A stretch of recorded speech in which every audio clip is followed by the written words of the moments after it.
కింజరాపు ఎర్రన్నాయుడు అను నేను లోక్సభ సభ్యునిగా ఎన్నుకోబడినందున చట్టరీత్యా నెలకొల్పబడిన భారత సంవిధానం పట్ల యథార్థమైన భక్తి విశ్వాసములు కలిగి ఉందననియు భారతదేశపు సర్వసత్తాధికారమును అఖండతను సమర్థించదననియు నేను స్వీకరింపబో కర్తవ్యమును శ్రద్ధాసక్తులతో నిర్వహించదననియు దైవ సాక్షిగా ప్రమాణం చేయుచున్నాను.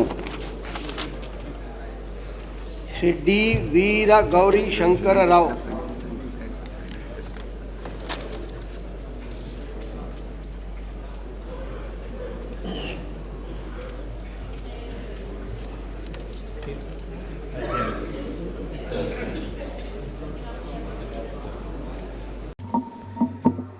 కింజరాపు రామ్మోహన్ నాయుడు అనే నేను లోక్సభ సభ్యుడిగా ఎన్నికైనందున శాసనం ద్వారా నిర్మితమైన భారత రాజ్యాంగం పట్ల నిజమైన విశ్వాసం విధేయత చూపుతానని, భారతదేశ సార్వభౌమత్వాన్ని సమగ్రతను కాపాడుతానని, నా బాధ్యతలను శ్రద్ధాశక్తులతో మరియు అంతఃకరణ శుద్ధితో నిర్వహిస్తానని దైవ సాక్షిగా ప్రమాణం చేస్తున్నాను.